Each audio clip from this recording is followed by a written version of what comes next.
Hello, everyone. Welcome to Soulprism Podcast, where we share bite-sized nuggets of wisdom for your body, mind, and soul to serve you, the emerging soulpreneur.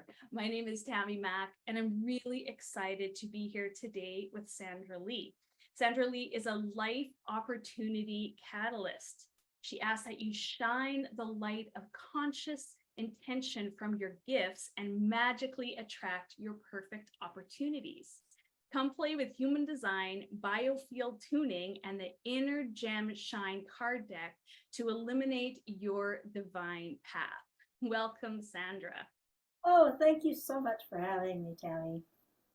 It was my pleasure.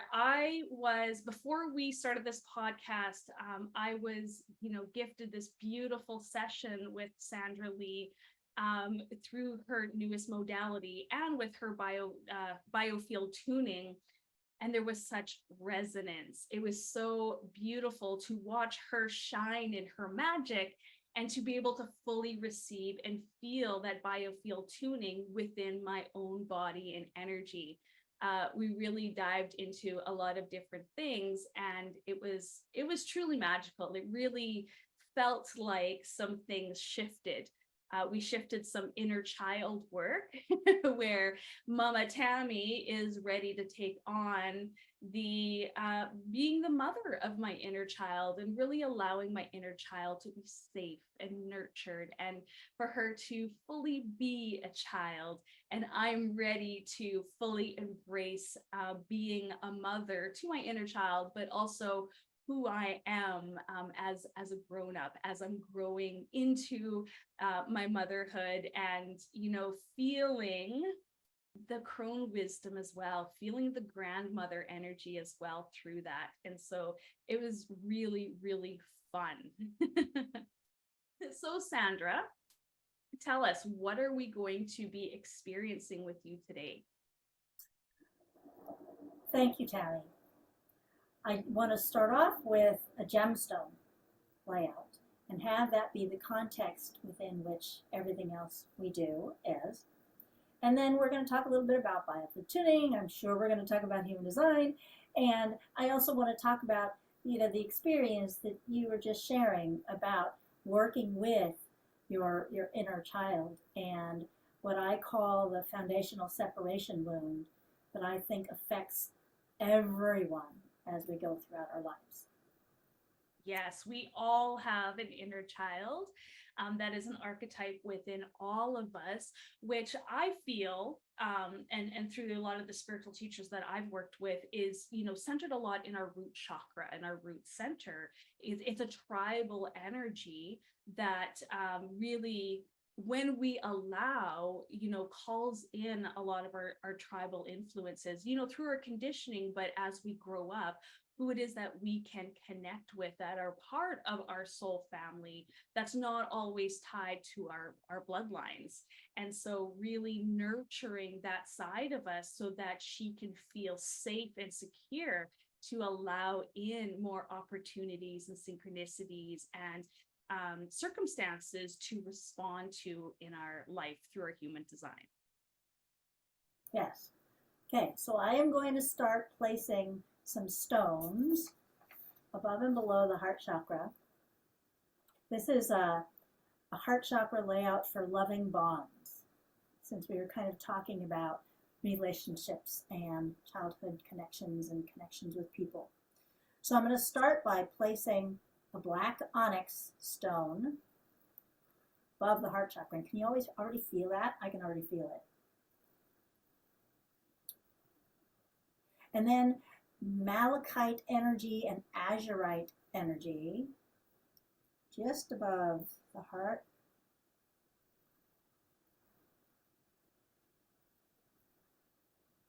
Feel that already starting to open a little bit. And then amber just below that. And then it really wants me to quickly place the coral below that.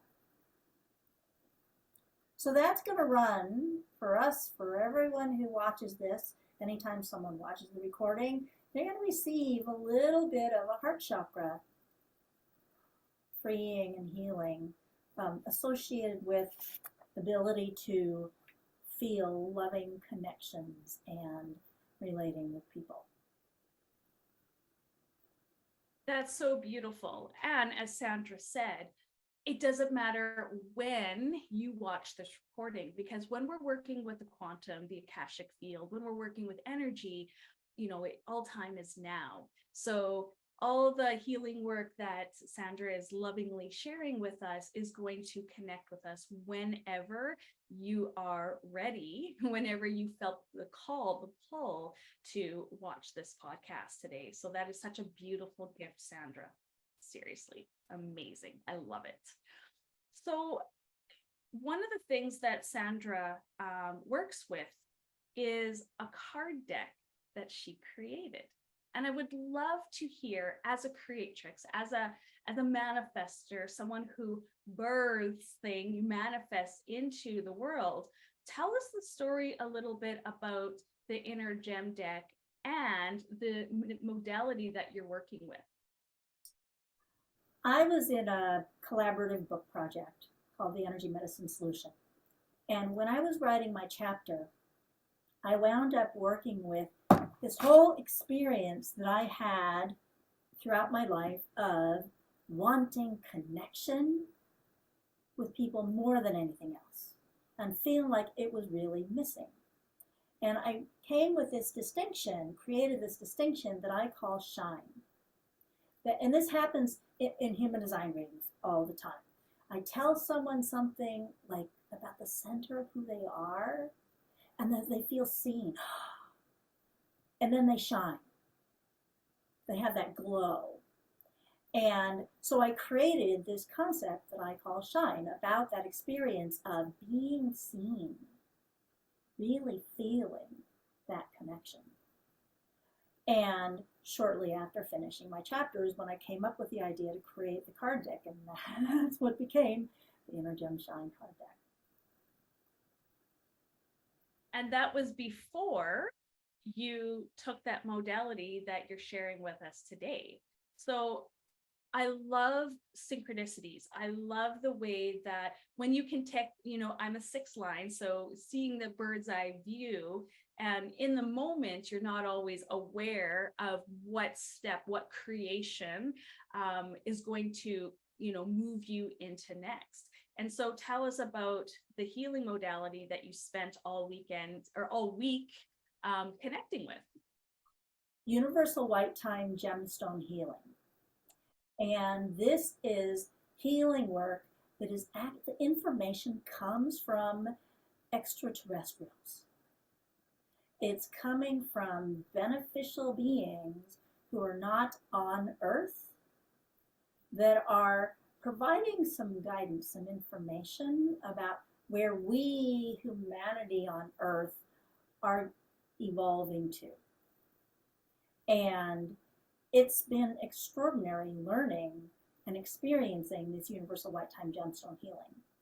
So I have received numerous sessions with my teacher, Bradford Tilden, and noticed through this gemstone work that I was having results, energetic results, that really changed things. I have been an energy practitioner for over 30 years.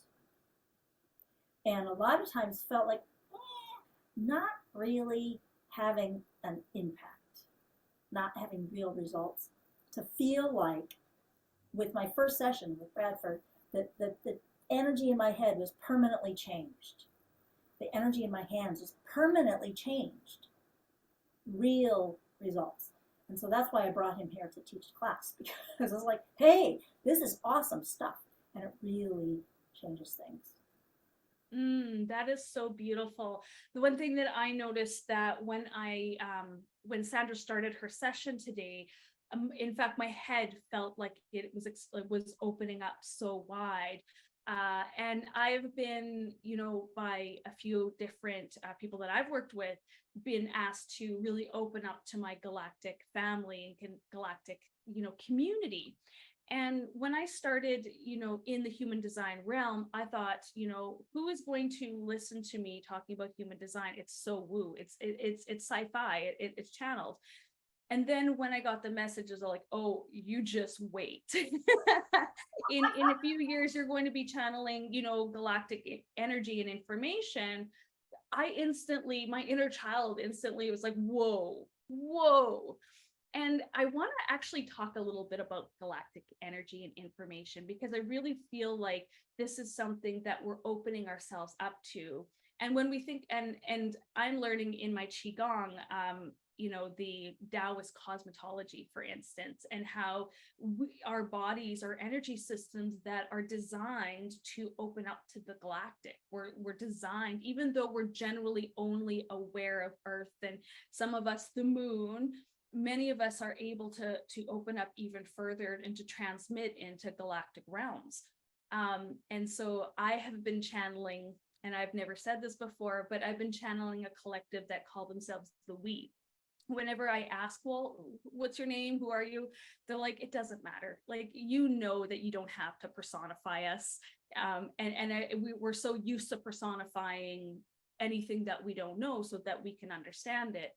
But from what I understand from this galactic energy that I channel in, they call themselves the We, and they are a collective, past our solar system. Wow. I thank you, Sandra, for for giving me space to say that, because even now it feels so, true. And yet there's parts of us that just aren't ready to be opened up to that. And so I'm curious, when you talk about, channeling the galactic energy, are there certain star systems that you connect to, or is it just an open broadcast? I don't know the full answer of that from an official universal white time healing perspective. I do know that we connect with the great central sun, and that there's 4 planets around the great central sun where a lot of these guides have their home base. So I think of it that I'm working with them, with that. That's beautiful. And I love that she says she's working with them and she's bringing it into her body, because our body has the resonance within our bodies to connect to these galactic energy. And what my guys always tell me is, the further that you're going out, you are actually going deeper within. Mm-hmm. And so it really is a deep aspect within ourselves that resonate with this message. And so when you're working with the galactic, you're actually working with deeper parts and opening up deeper parts, being an even deeper dive diva into all parts of who you are. And using, not only stones, crystals that resonate with the bones, but also the vibration, the resonance within our cells that resonate and expand into all other parts of our body. So it's such a beautiful healing modality that when you open, really can, as Sandra says, you can really feel it within your body. Let me talk a little bit about the progression of my experience of this opening. So I've been a massage therapist for over 30 years, and I've always worked with the movement or the blocks in the energy, and receiving information about what's going on for my clients in their bodies, and connecting their experience of their physical issues with their life circumstances, traumas, histories, stresses, all that stuff. So for decades, I have been receiving guidance about that and putting that into work. And then I started doing Biofield Tuning, and found that when I'm doing Biofield Tuning, and something specific about Biofield Tuning as opposed to the other tuning fork system that I worked with, that this didn't happen. When I started doing Biofield Tuning, using tuning forks and sound, like the amount of information that I was receiving, like tenfold the amount of information. And it's more relevant, it's more accurate. Something about adding this particular system of using sound really opened up my personal receptors, access to that guidance and information for both the individual I'm working with and for whatever. It's like something about this sound structure like dramatically opened up, and just like all of it just flowed into the work that I do. Now, having just learned this gemstone healing stuff, I think there's a whole nother like set of downloads that are coming. And when you're, as a massage therapist, you're working matter to matter, right? You're forcing, you're guiding, you're working matter to matter. And this is where a lot of our trauma, this is a lot of where our stress lives in our body, and it has a story. It has a connection. We're personally connected to it. When you're working in subtle body therapies, there's less noise. There's less stories there. And you get to work from the outside in, where the healing happens on a subtle body therapy. So when we look at the quantum mechanics of life, versus the Newtonian, it's our thoughts and our beliefs create our reality versus our reality creating our thoughts and our beliefs. And so it's such a gentle and way of healing without bringing up all that trauma all the time, without, I've had a lot of massage work, I've had a lot of body work, and it's painful sometimes, and it's not comfortable. And sometimes if you don't continue with the work, it comes back. But when you're working on a subtle body therapy, you're clearing the field of that blocks, that dissonance, that trauma in our body, and it's so much more profound and gentle. I find that working with the combination can actually be most effective, most powerful. And let me give you an example. Recently, I worked on somebody physically, hands-on for the first time, who has a lot of history of pain, trauma, injury. There's a lot of stuff physically held in the body. And his experience of having massage is that it's really painful. When I work with people, it's like, yes, there might be some pain, but it doesn't have to be as much as you might think, because we get the energy flowing through and we work with the emotional content. So I start by working with somebody, applying some pressure so they feel how much intensity is there. And then we do the energetic stuff, and then we go back and it doesn't hurt as much, because there's release has already started to happen working on the energetic level. So absolutely looking at, the difference that comes in helping people be aware and working with their intention. So it's like when I was working with you, Tammy, I wasn't just working on you. We were engaging your consciousness, your intention, to then help you from the inside out shift. And then I'm working from the outside in. And so together, there's just way more effect that happens. When Sandra was working with me today, she said that I had a lot of protection, like I was protecting myself a lot. And I find that when I'm in massage, sometimes it takes them a long time to get to that muscle, because my body instantly pushes them out like, no. And so I love how you reminded me of both. It doesn't have to be just one or the other. When you get to use both, you're going to get such a holistic way of healing. And that's what Sandra brings, a holistic way of healing, where she's working with you and you're working with her together. I want to talk here about the foundational separation wound, because I think that this underlies all of the trauma and all of the need to protect and guard and things like that we as humans have. Everyone has this. It's at the bottom of every pile. every issue, every struggle that people have. So I call this foundational separation wound is what I've named the instance that happens at birth.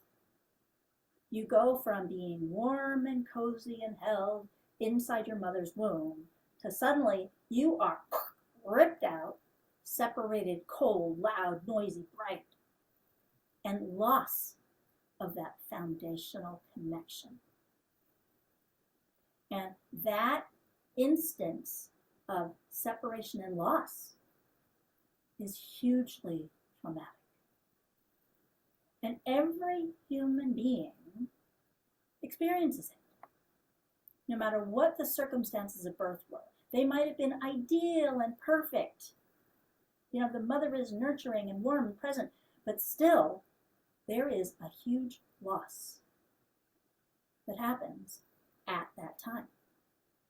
And that leads to people feeling separated. People feel like they're not seen, they're not loved, not able to express themselves, not able to be heard, not able to contribute, not knowing my value, all these things that come, and the foundational origin point of it is that separation wound.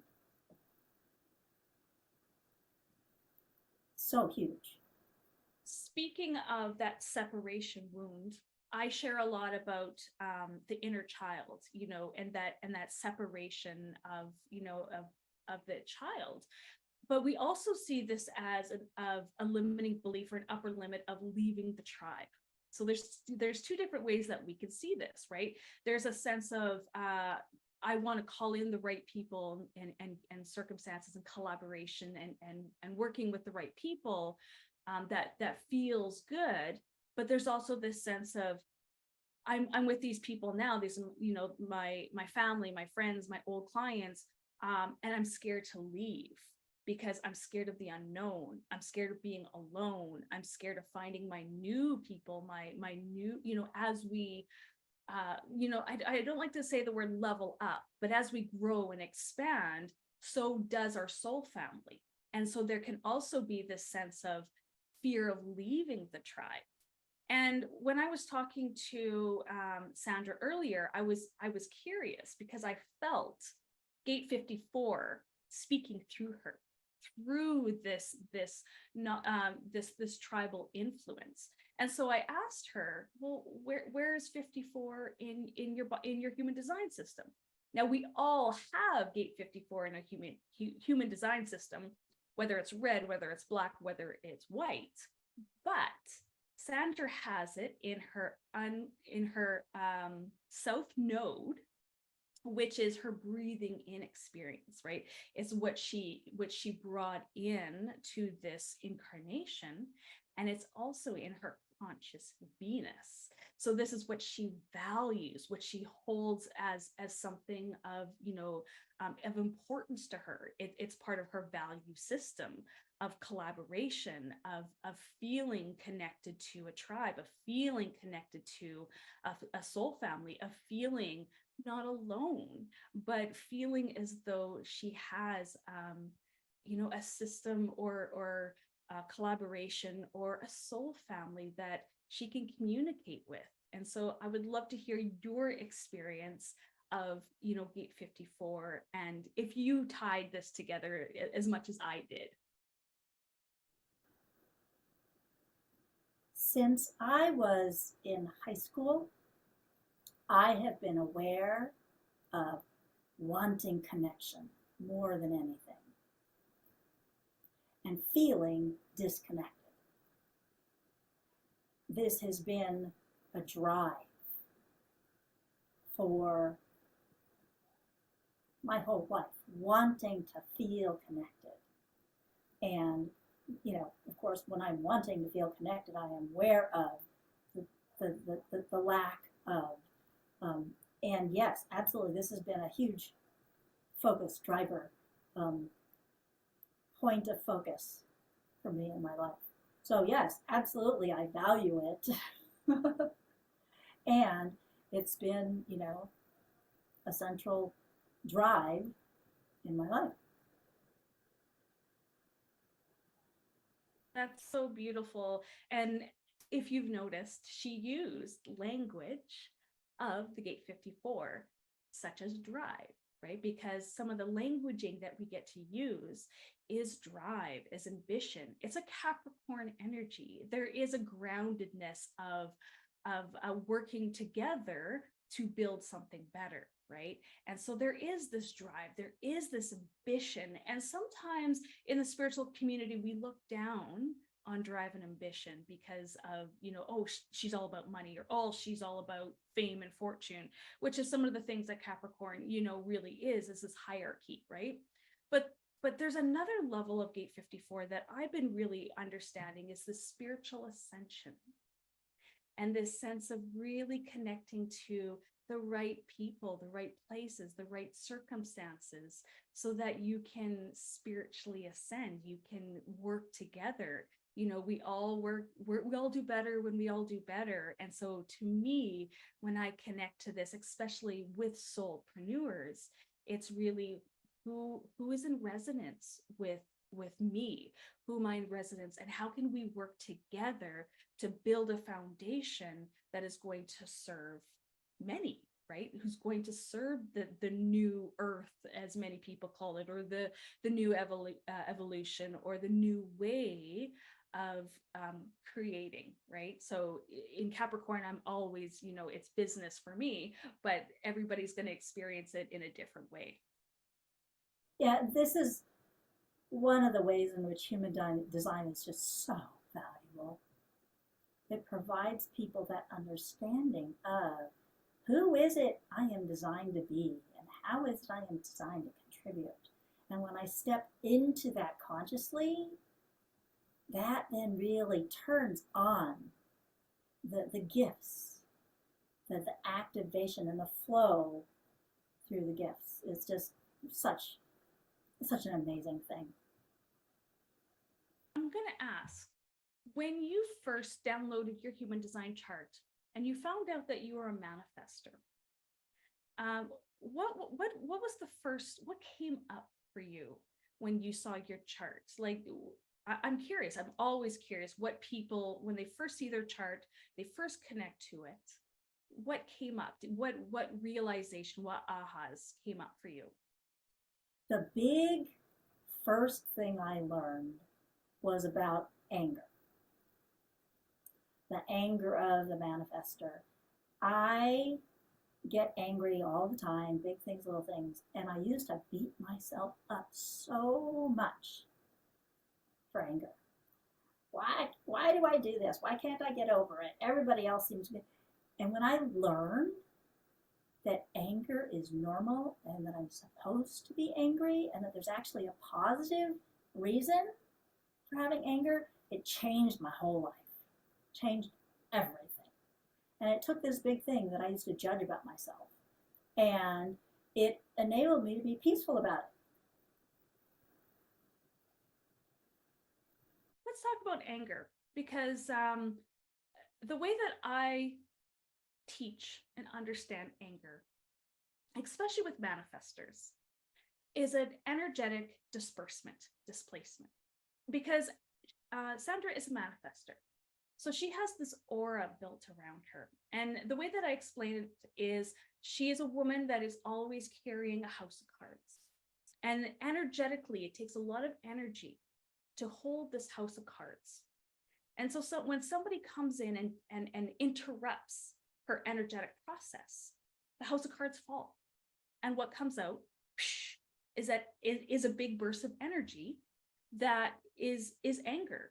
And when we connect the feeling of anger, we judge it. When anger just is energetic displacement. And I think about Kali, for instance, the Dark Mother Kali, who uses anger, who uses sacred rage to create change in our lives. And I'm always grateful when anger comes in. I don't experience a lot of anger. I'm a projector. I repress that shit down. And so when anger, generally when somebody's anger, I feel somebody's anger, it makes me angry and I get a lot of work done. It's like I had a client who said she ran the fastest 5K ever in an angry run. My house is the cleanest when I am feeling anger, because for me, my energetic release is a limiting belief. And I get angry when I realize how long I've held that limiting belief and how much freedom there is when I release it through anger. And so I'm curious, we all experience and emotions very differently. It's the language, the feeling, the judgment that we put on that energy, that emotion that really affects us so much more. Another thing that just opened up for me when I learned about being a manifester is I have a lot of definition. I have a lot of strong energy in my chart. And my experience of myself always was that I was too much energy. And part of that just goes along with being a manifester, but I also have a lot of definition in my chart.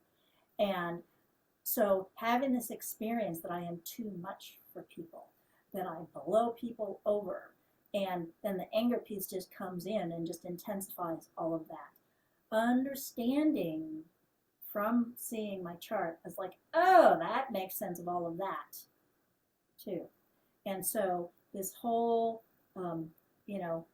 boundaries thing, and how do I go through the world, bull in the china shop kind of experience. And so it's like having me withhold and try to contain my energy. That's, these are the kinds of things that human design helps each person understand so that I make sense of what's going on in my life and enables me to make adjustments to be able to optimize my experience.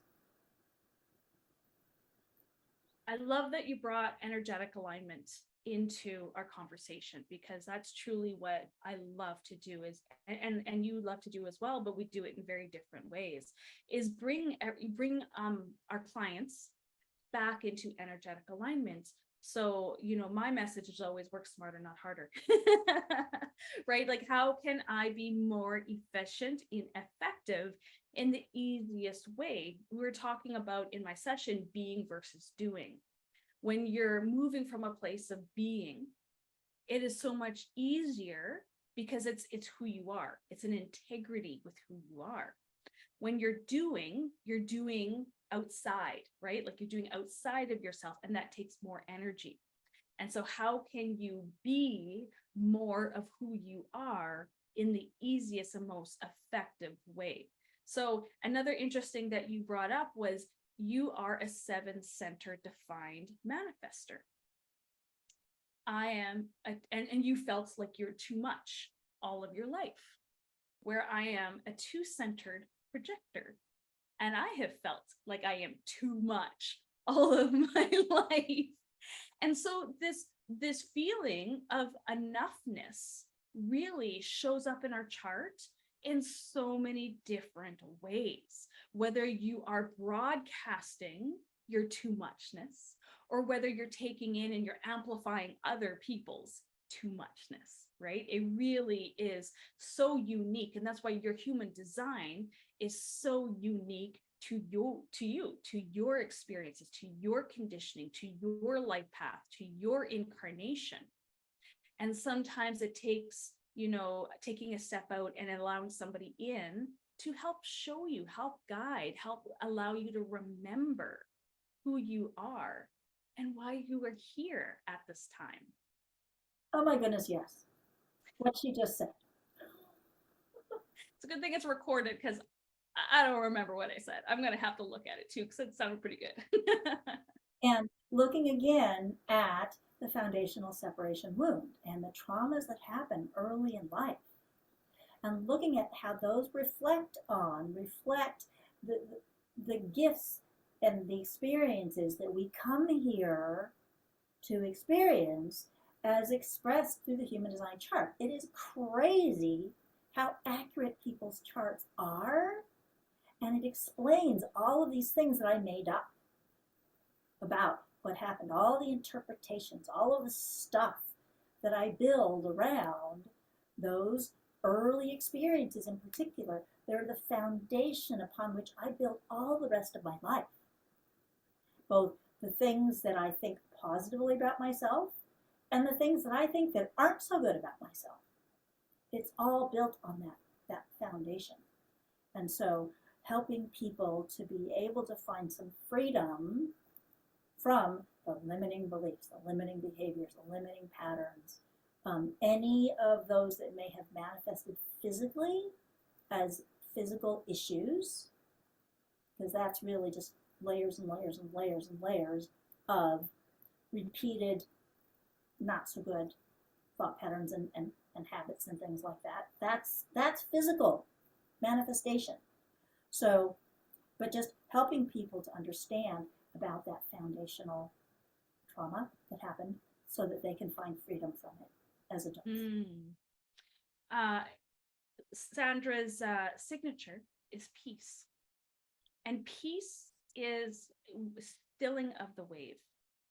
In my meditation class that I was taking this weekend, we were in a noisy room and we were guided to find the peace, find the silence. And that means, silence is your baseline frequency. And all of the stories, all of the noise are just layers on that original still point, that original silence. And so when you can come back to that original silence, the stilling of the wave, right, that peace, that's where you get to create again. And that's where your shine comes out. That really connecting to who you are. What's your truth? What's your beingness? And allowing that to wake up. So, can you tell us what is happening in July? I have a workshop called Healing the Foundational Separation Wound. It's a group Biofield Tuning session where we are going to work with, you are going to work with, if you're participating, untying the compensations and the distortions that get originated during that foundational birth wound, and then the traumas that happened in childhood that layer on top of that and lead to all of the belief systems and the habits and the things that disempower people and have them not be fully themselves. Start to provide some freedom for you in shining, being, letting go of the limitations. That's beautiful. And is that held in person or is that held online? It's Zoom. So everyone on the planet can watch it, which is a beautiful offering. And so what date, what time, what are the... It is Wednesday, July 5th at 4 p.m. Pacific time. 4 till about probably 5:15, a little over an hour. And I'll talk a little bit about this whole foundational separation wound thing, and then we will do the Biofield Tuning session. So the way these group sessions work is you receive healing every time you listen to the recording or watch the recording. And it works over time and space. I mean, anyone, anywhere. We will work with, each person has their own little hologram inside the group hologram. And you're going to be working on your personal experiences, limitations, your feeling separate from other people, your wishes and desires and issues associated with connection, being accepted and loved for who you are. Those are all related to this foundational wound. And so to provide healing for people in that experience. That is a beautiful offering. And I'm going to leave a link to find Sandra in the show notes so that you can join this class as well. Well, thank you so much, Sandra, for everything today. It has been absolutely amazing and magical. And I hope that I'm not working that day so that I can check out that class too. So thank you so much for being on the Soulprism podcast. And I will see everybody next week. Thank you.